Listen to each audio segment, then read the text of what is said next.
Hi అండి అందరికీ. అందరూ ఎలా ఉన్నారు? బాగున్నారా? ఈరోజు వెజిటేబుల్ బిర్యానీ ఎలా చేసుకోవాలో చూద్దాము. ఇలా చేసి పిల్లలకి లంచ్ బాక్స్లో పెట్టండి, చాలా ఇష్టంగా తింటారండి. మీరు కూడా ట్రై చేయండి. ఇప్పుడు ప్రాసెస్లోకి వెళ్ళిపోదాము.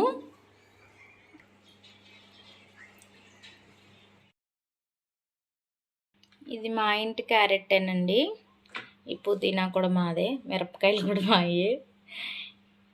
ఇప్పుడు వీటితో వెజ్ బిర్యానీ ఎలా ప్రిపేర్ చేసుకుందాం చూద్దాము. ఇది హోల్ గరం మసాలా అండి. 2 స్టార్ పూలు, చిన్న చెక్క ఏమో దాల్చిన చెక్క, 3 యాలకులు, కొంచెం ఒక హాఫ్ టీ స్పూను షాజీరా, ఒక 5 లవంగాలు, 2 బిర్యానీ ఆకు. నేను కొంచెం స్పైసీగా చేస్తున్నాను. స్టవ్ ఆన్ చేసుకొని ఆయిల్ వేసుకుందాం కావాల్సినంత. 1 స్పూన్ నెయ్యి కూడా వేసుకోండి. ఆయిల్ బాగా హీట్ అయిన తర్వాత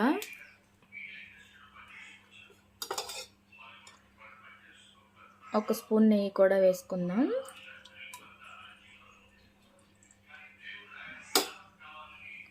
ఆయిల్ బాగా కాగిన తర్వాత హోల్ గరం మసాలా ఉంది కదా, అదంతా వేసుకుందాం. నేను 1 గ్లాసు రైస్ క్వాంటిటీకి చెప్తున్నానండి మసాలాలు. అది బాగా ఫ్రై అవ్వాలి.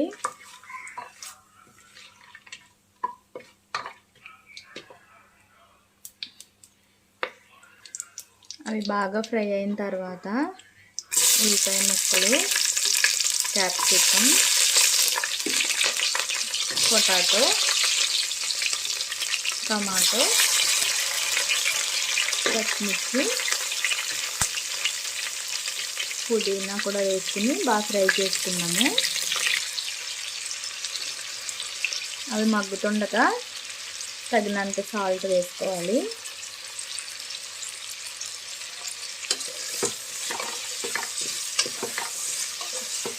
బాగా మగ్గించుకోవాలి ఇవన్నీ. ఇవి బాగా మగ్గుతుండగా కరివేపాకు, అల్లం వెల్లుల్లి పేస్ట్ వేసి బాగా కలుపుకోవాలి.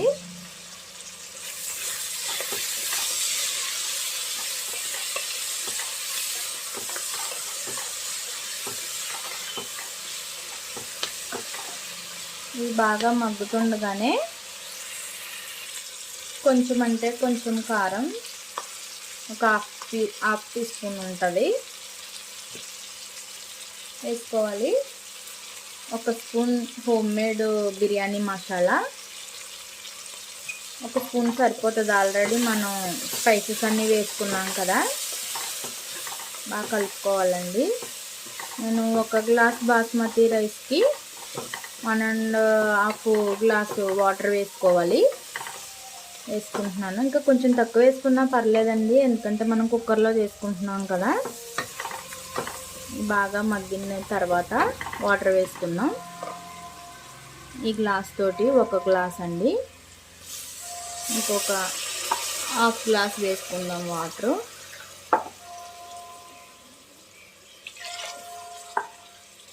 వేసి బాగా కలుపుకోవాలి.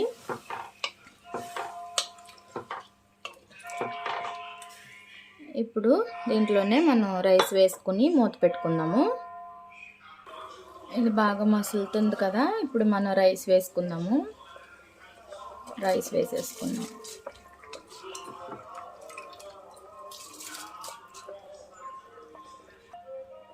ఇప్పుడు కుక్కర్ మూత పెట్టుకుందాం. రైస్ వేసుకున్నాం కదా, కుక్కర్ మూత పెట్టేసుకుని హైలో 1 విజిల్ అండి, సిమ్లో ఒక 2 విజిల్ రానిచ్చి మనం స్టవ్ ఆఫ్ చేసుకుని ఆవిరిపోయేంత వరకు విజిల్ మూత తీయొద్దండి. ఇప్పుడు మూత తీసుకుని చూసుకుందామండి. అయిపోయింది, విజిల్ కూడా చల్లారిపోయింది. ఇప్పుడు మూత తీసుకుని చూసుకుందాం. చూసారండి ఎంత బాగా వచ్చిందో. ఒకసారి గరిటెతోటి మనం తీసుకొని చూసుకుందాం. చూసారండి బాగా వచ్చిందండి. మీరు కూడా ట్రై చేయండి. చూసారండి ఎంత బాగా వచ్చిందో, మీరు కూడా ట్రై చేయండి. చికెన్ తినొద్దు అంటున్నారు కదా, అందుకే నేను ఫిష్ ఫ్రై చేసుకున్నాను. బాయ్ అండి అందరికీ.